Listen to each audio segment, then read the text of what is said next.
दिल्ली में digital arrest का खौफनाक केस। बुजुर्ग दंपति को डराकर करोड़ों की ठगी।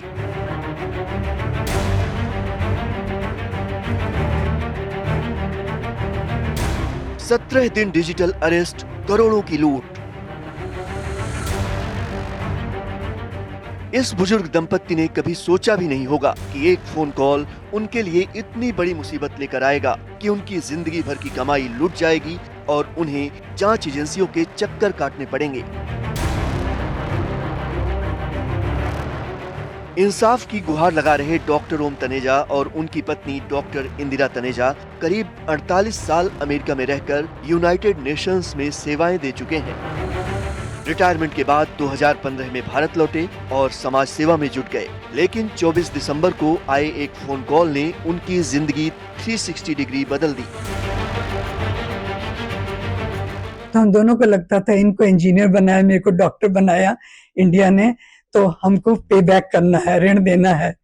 तो हमने सोचा हुआ था, वहाँ रिटायरमेंट नहीं होती अमेरिका में, तो फिर भी हमने दोनों ने अर्ली रिटायरमेंट मैंने अक्टूबर के एंड में 2014 में, इन्होंने दिसंबर 31 को 2014 में रिटायरमेंट लेके हम 12 तारीख को 13 तारीख को यहाँ पे 2015 में जनवरी में एग्जैक्टली 11 साल पहले साइबर ठगों ने बुजुर्ग दंपति को 17 दिनों तक वीडियो कॉल पर डिजिटली अरेस्ट करके रखा।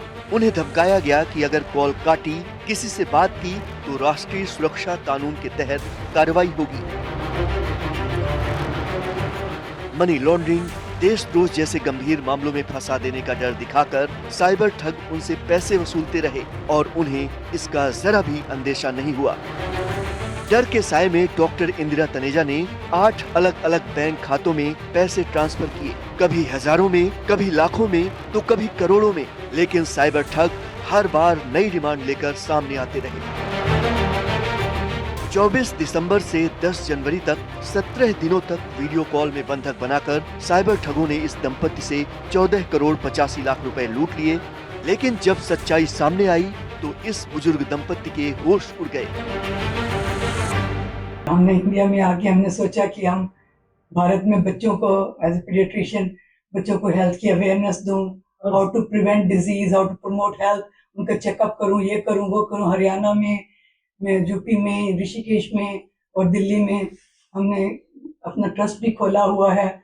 उस ट्रस्ट से हम ये सेवा कर रहे हैं। बच्चों को स्किल डेवलपमेंट, किसी को नर्सिंग में जाना है, किसी को डायलिसिस करना है, किसी को एक्सरे टेक्नीशियंस वगैरह बनना है, तो उसके लिए सब सपोर्ट करते हैं।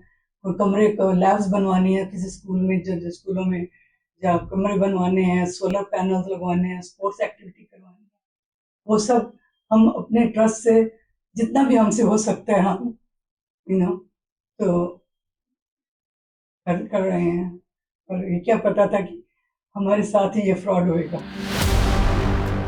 डॉक्टर दंपति जहां इस ठगी से सदमे में हैं, तो वहीं दिल्ली पुलिस ने मामले की जांच स्पेशल सेल की साइबर यूनिट IFSO को सौंप दी है। लेकिन यहां आपको ये समझना भी बेहद जरूरी है कि पुलिस या कोई भी सरकारी एजेंसी कभी वीडियो कॉल पर अरेस्ट नहीं करती और न ही पैसे ट्रांसफर करने को कहती है।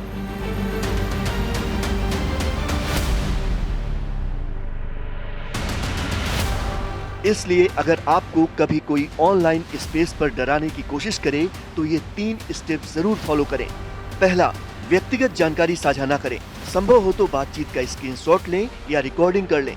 दूसरा, कोई भी सरकारी एजेंसी ना तो फोन पर धमकी देती है और ना ही वीडियो कॉल पर पूछताछ करती है। तीसरा, साइबर हेल्पलाइन 1930 पर सूचना दें या फिर www.cybercrime.gov.in पर रिपोर्ट करें। एक्सपर्ट्स का कहना है कि डिजिटल अरेस्ट के मामलों में सावधानी ही बचाव है, इसलिए जब कभी आपको ऐसी कॉल्स आएं तो उनका जवाब नहीं देना चाहिए।